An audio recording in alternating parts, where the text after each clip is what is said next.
va prier. Juste avant, on s'encourage. Je pensais à ça, j'écoutais un culte de pasteur Michel Texier cette nuit, là. À un moment donné, j'étais réveillé, là. Je ne sais pas pourquoi, mais c'est comme ça. Ça vous arrive des fois? Il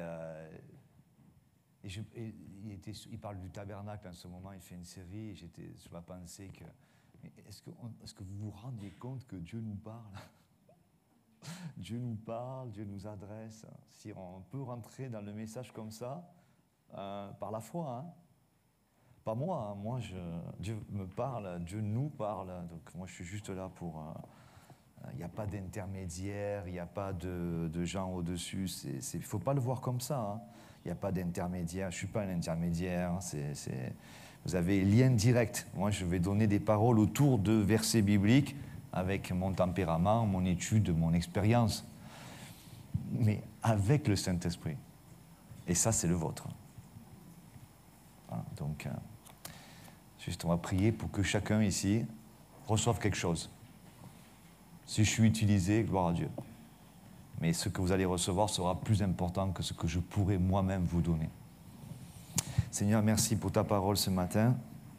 On ne veut pas être familier, parce que, waouh, Seigneur, tu nous parles, tu nous couvres, tu nous aimes, tu nous sauves, tu nous équipes, tu nous envoies, tu nous portes, tu nous secours, tu pries pour nous, tu nous soulages, tu nous convaincs, tu nous enseignes, Seigneur, tu nous portes et tu nous aimes encore, tu nous gracies, tu nous fais miséricorde. Waouh. Tu mets toutes choses belles autour de nous, Seigneur. Tu donnes des armes offensives, défensives. Tu nous revêts d'une armure de protection, du discernement, la piété, comme on l'a entendu. Seigneur, tu fais tellement de choses belles, Seigneur, que jamais on soit familier. Si on l'est, aide-nous ce matin. Peut-être des gens sont venus ce matin avec tellement de soucis, de problèmes, qu'ils n'ont pas la capacité. Et ça m'arrive aussi, Seigneur, d'arriver à l'église et d'avoir tellement de choses en tête, bonnes ou mauvaises, que je t'oublie, Seigneur. Je viens en t'oubliant. Comment c'est possible? Aide-nous, Seigneur, à recevoir ta parole avec douceur, parce qu'elle a le pouvoir de sauver nos âmes, Jésus. Amen. Je m'appuierai sur 3 passages. Je vous les donne et on les lira au fur et à mesure pendant le message. Ça sera Osée 10, 12, Jérémie 4, 3 et Matthieu 13, 7. Osée 10, 12 dans l'Ancien Testament, Jérémie 4, 3 dans l'Ancien Testament et Matthieu 13, 7. C'est un chapitre sur les paraboles. Alors, juste pour les paraboles, ce sont des histoires que Jésus raconte pour nous faire comprendre des principes qui vont toujours nous dépasser, mais qui marcheront toujours à n'importe quelle époque quand sera l'humanité. C'est-à-dire, il nous raconte quelque chose, un principe du ciel, et qu'on adapte sur terre.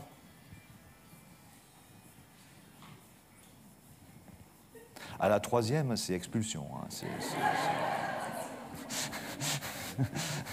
Parce que je sens que c'est le même. Hein. J'ai un peu d'oreille.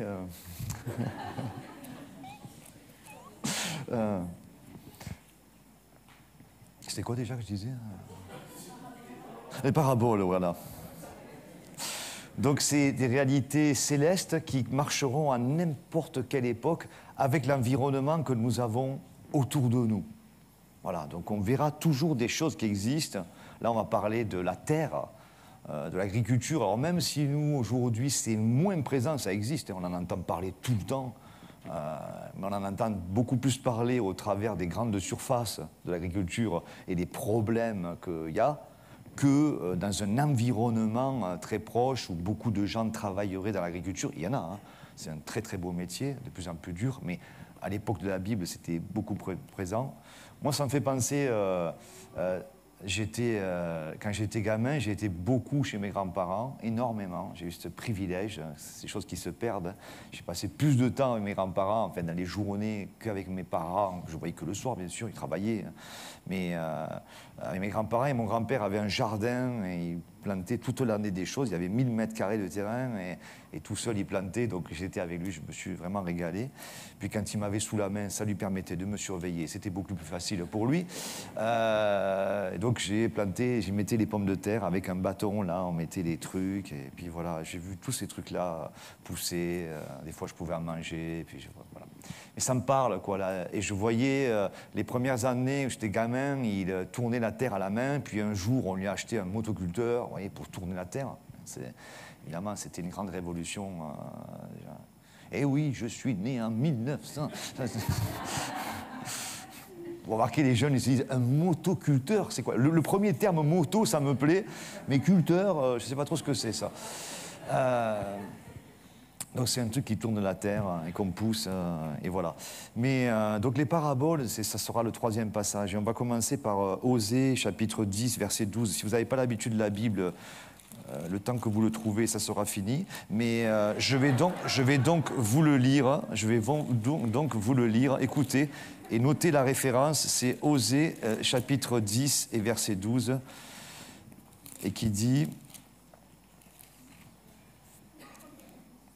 semez selon la justice, moissonnez selon la miséricorde, défrichez-vous un champ nouveau. Il est temps de chercher l'Éternel jusqu'à ce qu'il vienne et répande pour vous la justice, ou jusqu'à qu'il vienne et enseigne la justice. Je vous le relis.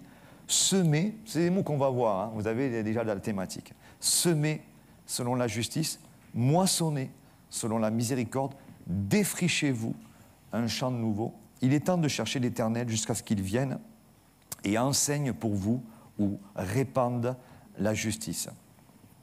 Et dans le passage que nous verrons tout à l'heure dans Jérémie, en 2e, sur les 3 versets, on va retrouver ces mots-là: semer, moissonner, déchiffrer. L'idée, elle est là. Donc semer, tout le monde sait ce que c'est. C'est éparpiller de la semence. Moissonner, c'est récolter. Hein. Et défricher, c'est rendre propre à la culture. Hein. Je répète, semer, on sème. Alors il y a des règles, il y a des terrains. C'est de ça qu'on va parler. Évidemment, il y a une manière d'accompagner ça pour que ça marche. Moissonner, c'est récolter. C'est donc pouvoir bénéficier de ce qui préalablement a été semé.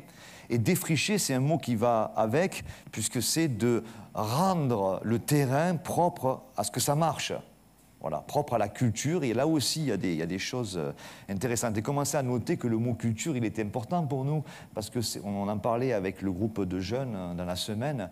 Le même mot nous parle de creuser la terre et en même temps nous parle aussi d'une culture générale, voilà, la géographie, l'archéologie, la musique, l'art, apprendre les choses, en fait, on pourrait dire comme ça. Hein. C'est notre culture. Il y a une culture africaine, une culture européenne, une culture asiatique, une culture familiale, une culture... voilà.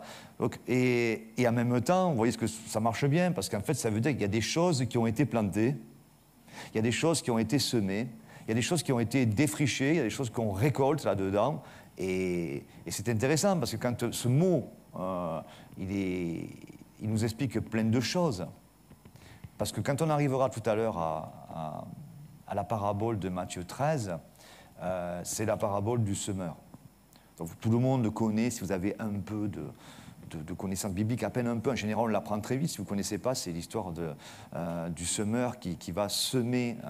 C'est la parole de Dieu qui est semée. Donc ce matin, la parole de Dieu est semée. Ce n'est pas moi qui la sème, c'est Dieu qui la sème. Donc ça a été utilisé pendant la prière. Pendant la prière, déjà, on se prépare, la louange, les annonces, on parle des activités, puis vous avez un chant, vous écoutez, vous dites, la parole, vous voyez les textes, puis après il y a l'introduction, après il y a encore un chant, puis j'arrive, puis ça finit. Et en fait, il y a des choses qui sont semées dans des terrains que vous êtes, dans des cultures que vous êtes. C'est-à-dire, je vais y aller, et certains ont, et moi avec, on a Les terrains propices et d'autres pas très favorables, d'autres même pas s'en occupent. On le laisse pousser. Et croyez-moi, la culture de votre terrain se fera, quoi qu'il en soit. Si vous laissez un terrain dehors vague, vous allez voir ce qui va se passer. Il y aura toutes sortes de choses, d'herbes qui vont pousser, voilà. Même dans des terrains laissés en friche, des fois vous avez de jolies plantes qui poussent, mais en général, les gens jettent des choses, là, c'est un dépotoir, ça peut être, on va vider une voiture, ou alors il y a des choses qui poussent, il y a des bestioles qui s'installent, plus ou moins sympas. Et voilà, on laisse ça. C'est très intéressant, parce que nos vies, c'est ça. Nos vies, c'est ça. Et on sait que la parole de Dieu, et Dieu nous encourage à entretenir, à défricher tout ça, à réaliser qu'est-ce qui pousse. Dans ce passage, en Matthieu 13, vous avez plusieurs paraboles. Elles sont intéressantes. Hein. Lisez-les tranquillement, relisez-les. La parole, tout va passer hein, sur cette terre. Tu l'as dit, Renaud. Tout va passer, mais pas la parole de Dieu. Pas la parole de Dieu. Elle ne passera pas, la parole de Dieu. Elle va rester. Le ciel et la terre vont passer un jour, mais ma parole va rester. Et vous avez aussi, dans ce passage de Matthieu, vous avez la bonne semence et l'ivraie qui est semée. Donc il y a une histoire aussi qui est racontée où il y a une bonne semence qui est semée sur un terrain. Et les serviteurs qui s'occupent de cet endroit, le matin, vont voir le maître et lui disent mais on avait planté de bonnes choses, mais il y a autre chose qui a poussé, de l'ivraie. Ivraie, ivresse, même racine. Je vous le dis, vous le prenez, vous le gardez. Et c'est le terme en grec, c'est zizanie. L'ivraie, c'est zizanie. Et c'est totalement, la zizanie, c'est un peu la pagaille, quoi, tu vois, c'est le champ, voilà. Et les serviteurs disent au maître, hein, ça peut parler des anges, ça peut parler de Dieu, à qui on fait le rapport que dans ma vie, dans vos vies, dans la vie de l'Église, ou dans le monde de l'Église, on va dire, il y a de bonnes choses, mais il y a des choses qui poussent. Mais qui c'est qui plante ça ? Comment ça se fait qu'un matin, je me réveille, ou peut-être à une période de ma vie, d'un coup, je me réveille et je dis, mais qu'est-ce que c'est que ce truc ? Je ne l'ai même pas vu s'installer. Voilà. Et c'est intéressant parce que Dieu nous montrera toujours qu'on a besoin d'entretenir, de passer le motoculteur, de nettoyer tout ça, de chercher Dieu pour savoir qu'est-ce que sont d'où sortent ces mauvaises herbes, d'où est-ce que ça sort tout ça. Et qu'est-ce qui est bon ? Parce que le principe de la zizanie, de l'ivraie, c'est que on laisse tout et voilà, on fait avec. Mais du coup, on ne grandit pas. Du coup, ça ne porte pas du fruit. Il y a peut-être une bonne plante, j'ai peut-être une bonne partie en moi, mais je suis tellement entouré de mauvaises herbes que finalement, c'est la zizanie dans ma vie. Tu vois ? Je veux dire, je vois bien ça. Et c'est pour ça que des fois, on est mal. Et que même, on va en arriver des fois à se plaindre, à dire ah, « je fais des trucs bien, et pourtant... » En fait, c'est assez simple. C'est parce que ta culture, ton environnement, ton terrain, il n'est pas favorable. Donc à des endroits, il y a des trucs qui poussent, qui semblent être bien, et tu le sens, tu dis « waouh, ça c'est bien, j'aimerais tellement être ça. » Et Dieu dit « mais pourquoi tu ne l'es pas ?» Mais je n'ai pas le temps de penser à ça. Voyez, ça c'est la stratégie, la zizanie. Je n'ai pas le temps de penser à ça. Déjà, j'irai à l'église dimanche. Oui, c'est bien. Mais si tu vas à l'église mais que tu ne penses pas avec moi, tu peux y aller tous les jours. Il y a des gens qui vont à l'église dans des endroits qui sont très dévots, je ne sais pas comment on dit, très, j'allais dire pieux, mais avec piété tout à l'heure, ça m'embête de le dire, mais qui sont très religieux. Ils vont à l'église tous les jours. Mais il ne se passe rien. Il ne se passe rien. Mais c'est sûr, si ta vie c'est un terrain vague, c'est ta vie, c'est ma vie. C'est ma vie. Et du coup, l'autre passage, c'est donc Jérémie 4, 3.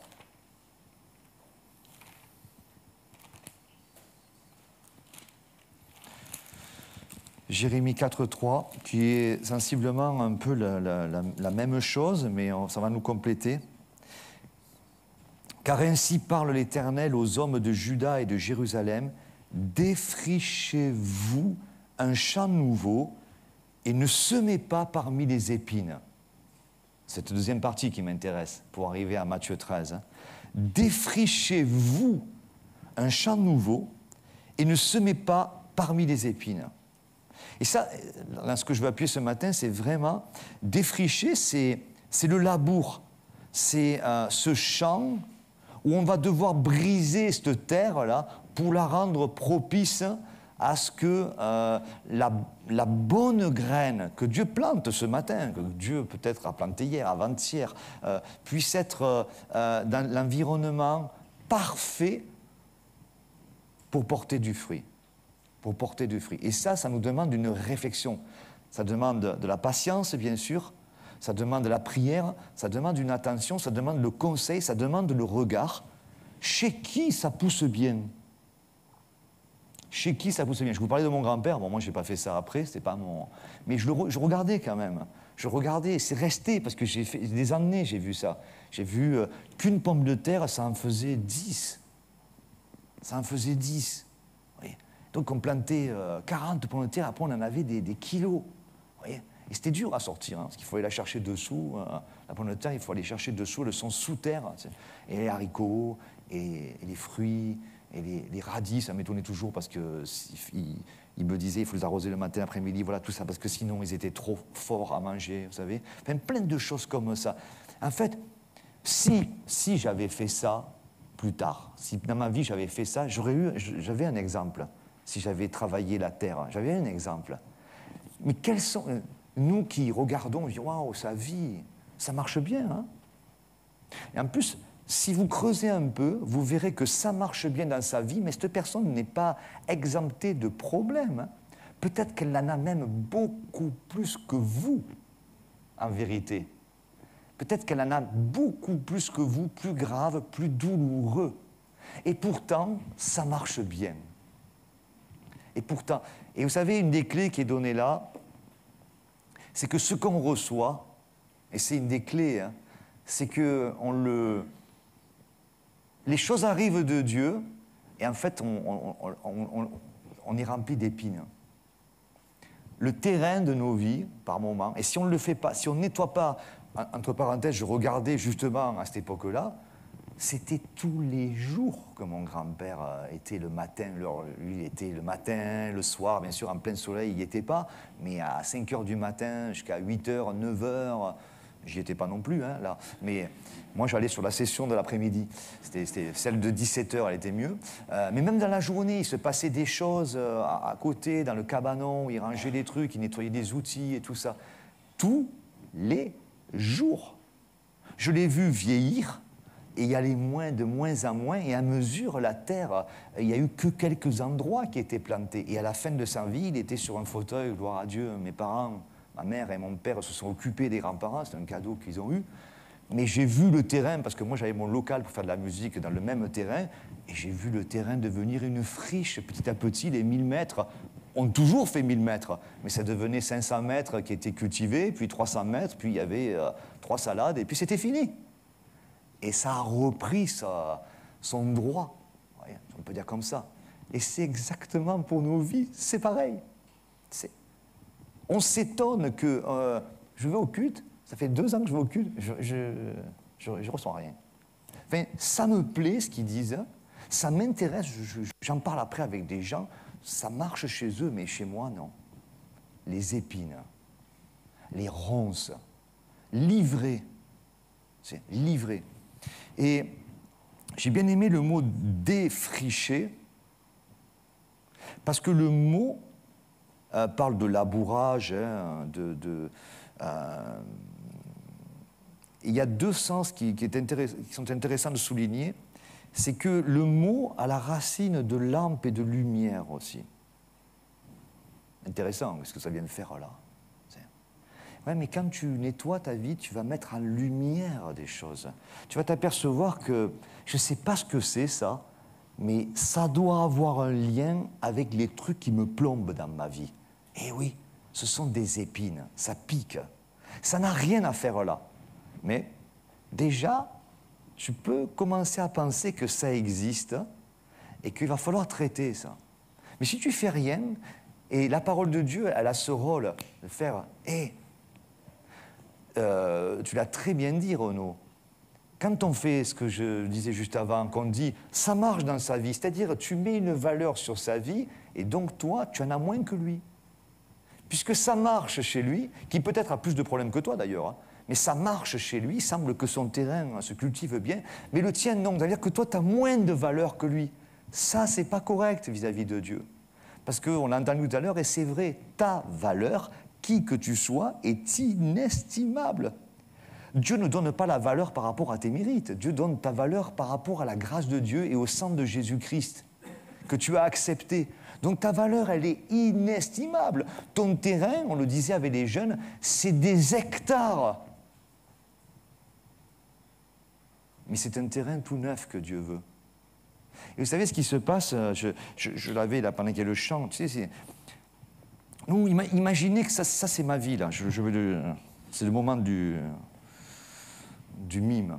Vous voyez, ma vie, elle est là. Et en fait, imaginez, ça c'est ma vie, et puis tout ça, là, c'est la vie que Dieu voudrait que j'ai. Tout autour, là, jusqu'au mur. Et en fait, souvent, on est là, on dit, ah ouais, c'est bien ça. Des fois même, on pousse à... Oh, c'est génial, tu sais. Mais en fait, il y a toujours... on voudrait toujours que tout ça vienne là. Ça ne marchera pas. Défrichez-vous un champ nouveau. Il est temps d'invoquer l'Éternel. Il est temps que la lumière qui brille au sein des ténèbres, et remarquez que de Jean, il dit « et les siens ne l'ont point reçu ». Et les siens, on va dire, bien sûr, dans le contexte immédiat, c'est la nation d'Israël. Mais moi, je crois que la Bible, elle m'a été donnée à moi aussi. Hein. Et quand Jean parle, il ne dit pas, bon, ce passage-là, que tu serais éventuellement capable de ne pas recevoir la parole, ne te concerne pas. Bah, si. Si, ça me concerne, parce que ça soit pour moi ou pas pour moi, moi je sais que souvent la parole, elle n'a pas d'effet sur moi. Donc je le prends pour moi. Je le prends pour moi. Et la lumière va venir éclairer, c'est quoi ce truc? Donc en fait, tu vis comme ça. Bon, au bout d'un moment, tu vas te faire un claquage. Hein. Parce que moi, je n'irai pas très loin. Certains sont beaucoup plus souples que moi, je vous assure, et ils vont arriver jusque là-bas. Plus tu es grand, plus tu peux, mais tu restes toujours là parce que... Vous savez ce que c'est les épines dans la Bible? J'ai vu le terme là, les épines, les ronces. Hein, la graine qui tombe en Matthieu 13, on finira avec ça, qui tombe, c'est quelque chose qui t'étouffe, qui te noie. C'est ça l'étymologie du mot. C'est quelque chose qui... Mort. Et Dieu dit non. Le grain qui vient, il tombe en terre, il meurt, tu meurs à toi-même, tu vas porter du fruit, et votre fruit va demeurer, et ça va en bénir d'autres.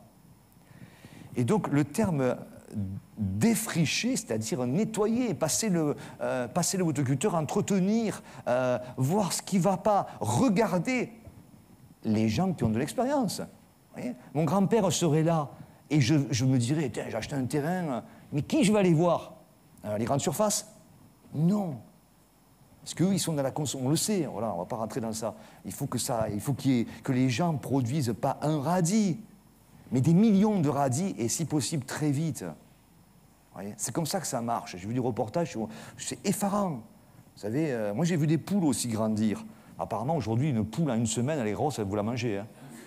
Voilà. J'exagère, mais pas loin. Et dans ce même jardin, il y avait aussi des poules et des lapins. Croyez-moi, ils étaient bien entretenus. Hein. Voilà. Et vous connaissez tout le monde, on a parlé de ça. Donc, la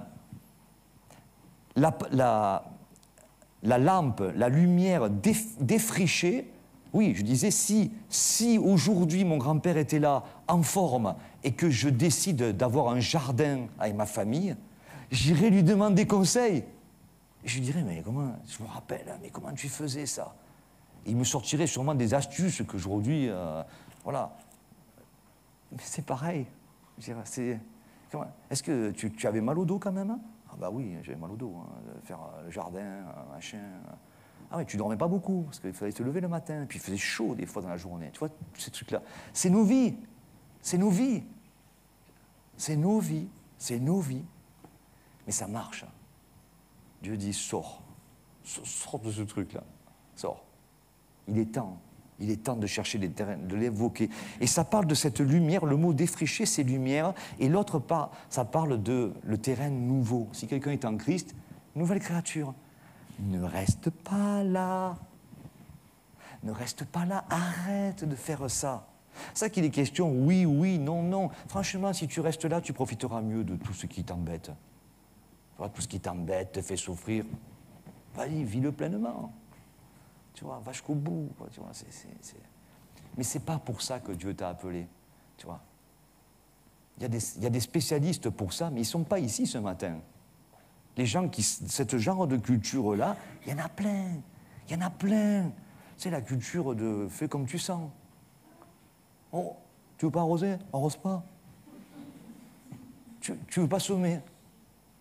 Tu jettes comme ça le sac par terre et ça va marcher. Oui, oh, de temps en temps, tu verras, il y aura, la graine là va se battre un peu pour essayer de survivre parce qu'il y a quelque chose là-dedans en termes de vie, ça va sortir un truc là, mais puis ça va pas être très bon. Hein. Il y en a plein des spécialistes de ça, des gens de conseil qui vont t'expliquer comment il faut faire, c'est en mettant l'engrais à profusion, tu sais. La vie chrétienne, 15 jours de formation, ça y est, t'es chrétien. T'es disciple même, en 15 jours, et 3 semaines, t'es pasteur. Et alors, 2 mois, je te dis pas, quoi. Non, non, non, non, non, c'est de la publicité mensongère. Hein. C'est pareil que les poules qui ça marche, hein. Enfin, ça peut arriver à vie, mais je peux vous dire, voilà, quoi. On était moins malades avant, hein, de ce qu'on mangeait, on le sait. On était moins nombreux, certes, mais les gens étaient moins malades. Hein. On va dire, Dieu nous dit nouveau. Nouveau. Un terrain vierge. 10 000 mètres carrés de superficie pour toi, il n'y a rien. Où? C'est pour toi. Non, je préfère mon mètre carré. Mon mètre carré avec les tomates qui montent comme ça, là, parce que j'ai pas la place comme ça. Comme ça, tu sais, je plante comme ça. Bon, voilà. Ah, Seigneur, s'il te plaît, bénis mon mètre carré. Vous voyez, c'est un peu nos vies par moment. Et Dieu dit, sors, regarde, tu sais, bon, je sors un peu. Attends, ah ouais, c'est pas mal. Attends, tu peux m'aider? Mais normal, personne ne m'aide. Tu sais, il ne me voit pas. Il ne voit pas comment je suis en difficulté. Ah si, il voit comment tu es en difficulté, oui. Il le voit. Mais attends, c'est normal. Bon, écoute, c'est bon, je reste là. Vous voyez comment on fonctionne? Je fonctionne comme ça par moment. Mais, donc défricher ce terrain nouveau. Défrichez-vous un champ nouveau et ne semez pas parmi les épines. Et Matthieu, chapitre 13, plus facile à trouver. 13, 7. Donc le semeur, 13, 7, une autre partie de la semence, c'est ce que vous recevez de Dieu. Ce que vous recevez de Dieu, ce que je reçois, tomba parmi les épines. Et les épines montèrent et l'étouffèrent. Ce sont les difficultés, les problèmes. Je vous ai dit, ça parle d'étouffer, de se noyer. Les gens se noient dans leurs problèmes. Ils se noient. Et il n'y a pas beaucoup de très bons maîtres nageurs sauveteurs. Hein. En général, ils entraînent au fond d'autres avec eux. Voyez ? Si vous n'êtes pas un spécialiste, quelqu'un se noie, vous allez couler avec. Hein.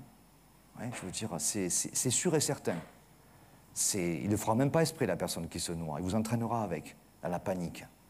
C'est exactement ce qui se passe dans la vie. C'est pour ça qu'il faut aller vers les gens, non pas qui sont forts, mais qui ont juste l'expérience d'avoir planté avant vous. C'est juste ça. Il y en aura toujours. Et vous serez de ceux aussi quand vous aurez appris. Et Une autre partie tomba parmi les épines montèrent et l'étouffèrent. Ronces, buissons, quelque chose de piquant. Et Jésus expliquera en disant, c'est les soucis, les séductions du siècle qui rendent la parole infructueuse. Parce que tu es étouffé, en fait. Et ça avait été averti. Qu'est-ce qu'il dit en Genèse 3, 18 ? La terre va te produire que des épines et des ronces. Ce n'est pas d'aujourd'hui. Tu laisses faire ta vie des épines et des ronces. Voilà. Alors c'est extraordinaire parce que moi j'ai un gros fardeau et j'adore les jeunes, quoi. J'aime beaucoup les jeunes. Je me régale avec les jeunes parce que c'est tellement... Vous vous rendez compte quand on est jeune qu'on peut comprendre ça ? Je fais tout ce que je peux dans la prière pour qu'ils le comprennent. Pourquoi ? C'est pas que, parce que vous savez ce qu'on dit ? On se dit une chose. Oui, il faut leur faire la morale. Comme ça, tout ce qu'il ne faut pas faire, ils ne le feront pas. Tu leur auras dit, hein ? Et après tu leur diras, je te l'avais dit. En fait, ce n'est pas comme ça que Dieu marche. Parce que ça aussi, encore une fois, je reviens là, et là je me dis, tout ce qui est bien, je le fais. Tout ce qui n'est pas bien, je ne le fais pas. Peut-être même je vais y arriver. Je dis non, je vais t'apprendre tout ce qui est bien là-bas. Et ce qui n'est pas bien, on ne s'en occupe pas. On ne s'en occupe pas. Comment ça, on ne s'en occupe pas ? Non, c'est un champ nouveau. Le problème, c'est que toi, tu veux faire rentrer dans ta vie, avec tous tes problèmes, un champ nouveau. Il n'y a pas de place. Il n'y a pas de place. Donc, en fait, tu es là, avec tes épines. Je prie. Tu étouffes, tu te noies. Et tu dis, viens m'aider. Alors, ceux qui ne sont pas conscients, ils viennent t'aider. Ceux qui sont conscients, tu vas leur en vouloir parce que, soi-disant, ils ne seront pas venus t'aider. C'est normal, ils ne sont pas fous. Tu vois, à un moment donné, tu veux te noyer, ben, on te jette des bouées, on me jette des bouées. À un moment donné, je dis, ah, ouais, oh, purée, waouh. Tout ça, là, mais il n'y a rien. Mais on y va. Et Dieu dit, maintenant, on va faire des choses. C'est grand, hein ? C'est ta vie, c'est ta valeur. Je reprends, hein, j'ai beaucoup aimé l'intro. C'est ta valeur, tout ça. Mais je vois rien pour l'instant. Ah ben, tu vas voir. Tu veux retourner là-bas ? Tu voyais, hein ? Tout est difficile. Tout est difficile. Pourquoi ? Parce que l'eau, c'est dur. Et pour ça qu'à bout d'un moment, on se dit, mais ça ne peut pas venir de moi. C'est où les autres, tu vois. Certains disent que c'est eux, tu vois. La condamnation. La condamnation, elle est là. Hein. Pourquoi ? Parce que des fois, tu sais que tu devrais faire quelque chose que Dieu voudrait que tu fasses, tu ne le fais pas, tu te condamnes. Hein. Normal, tu n'es pas au bon endroit. Au bon endroit, quand tu réaliserais que tu ne fais pas ce qu'il faut faire, tu dirais, mais Seigneur, que faut-il faire alors ? Tu ne passerais pas tout ce temps à te dire, ah oui, mais peut-être s'il avait su ça et que peut-être que machin, ah oui, mais bien sûr, oui, mais je vais le faire mieux. Maintenant, c'est sûr, je vais le faire.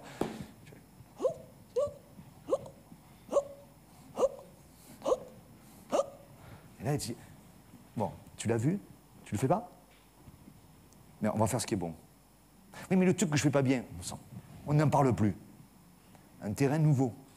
Il est temps de chercher l'Éternel, il est temps d'invoquer l'Éternel. Et là, et c'est là ta valeur. La valeur, je vais dire, tout ça là, c'est quoi qui va ? Si quelqu'un est en crise, de Corinthiens 5, 17, les choses anciennes sont passées. C'est normal que tu ne voyes rien quand tu viens là. Et ça fait peur d'abord au départ. Parce que là, mais je maîtrise. Vous voyez ?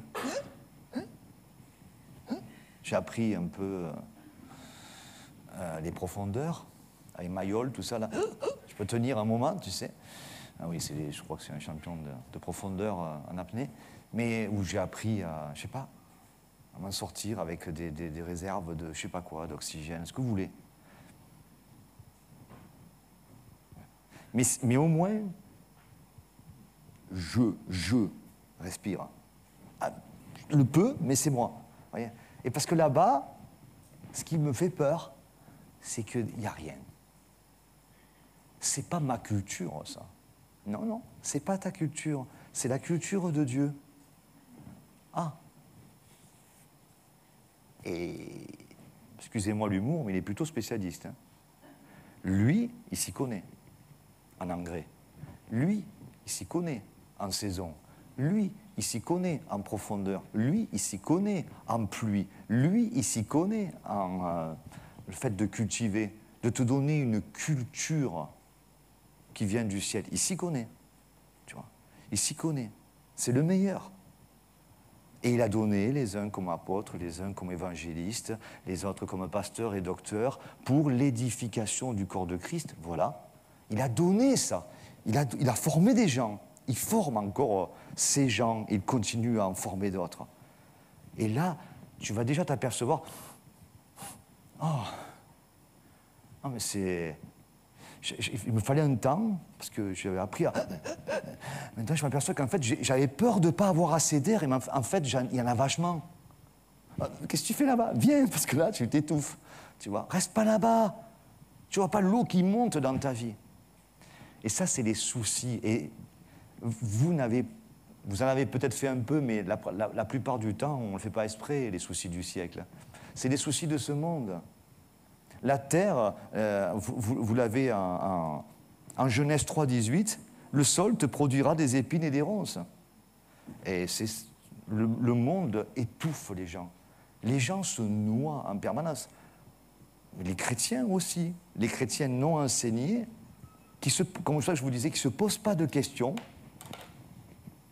et qui pensent que juste, ah mais comme j'ai lu ma Bible, c'est bon. Non. Non, non, parce que ici, là, je peux la lire ma Bible aussi. Je peux la lire, ma Bible. Oh, c'est dur, hein. Pourtant, je la lis tous les jours, mais tu ne la lis pas au bon endroit. Tu ne la lis pas avec le bon oxygène, ce n'est pas la bonne lumière. Ça te condamne, mais bien sûr, ici, ça te condamnera toujours. Ça te défie, ça te montre, la Bible te montre un truc que tu n'arriveras jamais à faire, mais c'est normal, tu n'es pas au bon endroit. Change d'endroit. Et là, tu peux ouvrir n'importe où, tu vas voir qu'il n'y a aucune condamnation pour ceux qui sont en Jésus-Christ. Aucune condamnation, Romains 8, hein, aucune condamnation pour ceux qui sont en Jésus-Christ. Fais voir, je vais vérifier. Ah oui, mais c'est sûr que là, c'est un peu plus difficile. Parce que là, il y a même des gens dans l'église qui m'ont dit, tu devrais faire ça, tu devrais... je vais là-bas. Ah oui, ils n'y sont pas. Ils n'y sont pas. Dans l'église, il y a des gens, et ouais, ils se noient. Ils se noient. Qu'est-ce que tu veux qu'ils fassent? Ils t'attrapent et ils ne font pas exprès. Pardonne-leur, ils ne savent pas ce qu'ils font, prie pour eux. Passe des brevets pour aller les chercher. Ne fais pas l'héroïque d'aller les chercher parce qu'ils vont t'attirer au fond. Prie, va voir ceux qui ont des brevets pour aller chercher, les secouristes expérimentés, parce que des fois, les gens veulent y rester. Voilà. Mais ici, hein, tu vas respirer. Tu prends, tu sais, tu dis, waouh, alors c'est quoi? Si quelqu'un est en Christ, une nouvelle création, les choses anciennes sont passées, voici, toutes choses sont devenues nouvelles. Je suis qui je suis par la grâce de Dieu. Et sa grâce envers moi n'a pas été vaine. Je puis tout par celui qui me fortifie. Etc. Et waouh! Je suis un pécheur sauvé par grâce, quoi. Amen. Tu vois, je suis un pécheur. Là-bas, c'était je suis un pécheur. Eh ouais, je suis un pécheur. Un jour, j'irai au ciel, j'espère. Il faut voir si... Tu vois? Il faut voir si je ne serais pas trop lourd à soulever s'il y a l'enlèvement. Alors que là, déjà, tu voles, quoi. Déjà, c'est... Waouh, tout ça? Waouh, tout ça. Jésus-Christ. Merci. Vous vous rendez compte de la faveur que nous avons? Ça, je vous disais en introduction, je finis avec ça. Hein. Mais nous sommes qui, nous? Nous sommes qui? Nous sommes ça. Des gens dignes. Tu peux être le pire des pécheurs dans cette salle. Tu es pécheur, mais grave. Waouh, si tu savais comme Jésus-Christ t'aime. Plus encore. Ah bon? Ah, est-ce que je fais? Là où le péché a abondé, la grâce a surabondé. Ah ouais, je m'étais trompé de genre de terrain. Tu sais? Et ta valeur. Tu sais pourquoi tu es tant dans ce péché-là? Parce que tu ne vis pas dans ta juste valeur. Tu as rabaissé le standard. Tu vois, tu as rabaissé le standard. Et en plus, tu rajoutes la parole de Dieu qui vient, qui... Tu vois, le standard fait mal. Hein. Tu vois, la parole de Dieu, bim. La parole de Dieu, boum. Non, la parole de Dieu, elle te allège. Elle te donne de l'oxygène. Elle te sort de l'eau. Et pour que tu puisses voir, pas l'étendue des dégâts là-bas, non, l'étendue des possibilités. L'étendue des possibilités. Tu sais comment Dieu t'aime? Si tu souffres aujourd'hui de ces choses-là, c'est que tu n'as pas goûté comment le Seigneur il est bon pour toi. Parce que juste, c'est pas juste « je t'aime, ça ira, t'iras au ciel, allez, c'est cool ». Si c'était que ça serait déjà bien. Mais c'est plus que ça. Tu es quelqu'un de nouveau. Tu es exceptionnel. Il y a des gens qui ne croient pas dans cette salle, hein? Je le sais, mais je te le répète, tu es exceptionnel. Un pasteur, tu es plus que lui. Un super pasteur, tu es plus que lui. Tu es un enfant de Dieu. Il y a mieux qu'être pasteur. Il y a être un homme de Dieu, une femme de Dieu. Pasteur, c'est juste une occupation pour être sauveteur un petit peu, tu vois. Mais homme de Dieu, c'est égal. Femme de Dieu, c'est égal. Enfant de Dieu, adolescent de Dieu, jeune adulte de Dieu, couple de Dieu, enfant de Dieu, parent de Dieu. C'est mieux que pasteur, c'est mieux que archevêque, triple évêque. Je cherche des grandes papes, triple pape. Comment vous dites en Afrique? Comment en Afrique? Bishop, c'est ça? Quatuor bishop. C'est ta vie avec Dieu. Je termine. Ta vie, elle est plus que ça. Tu prends le truc le plus élevé, en vérité, tu gagnes plus que ces gens-là. Tu regardes une position élevée dans le monde, waouh, lui il a réussi. Non, toi tu as plus réussi que lui. Mais tu ne le vis pas. Tu laisses les ronces te piquer. Ah, ah, ah.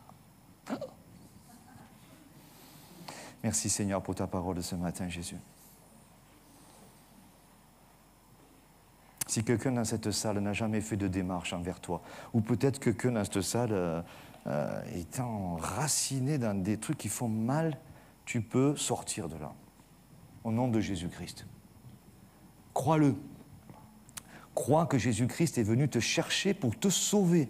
Jésus-Christ est venu te chercher à toi pour te sauver. À toi. Arrête, s'il te plaît, de penser que c'est pour les autres. Arrête de penser que ton péché ou tes problèmes sont plus grands que Dieu. Arrête, s'il te plaît. Comme dit Paul, je vous en supplie, laissez-vous réconcilier avec Dieu, parce que lui, il est réconcilié avec nous. Et sors de cet endroit qui t'étouffe. Sois guéri au nom de Jésus-Christ. Si vous avez fait cette prière, et si vous êtes chrétien, vous pouvez la faire aussi pour sortir de ces épines. Vous êtes bien heureux, vous pouvez venir me voir ou aller voir un pasteur, un ancien pour prier avec. Que Dieu vous bénisse, passez un bon dimanche. Amen.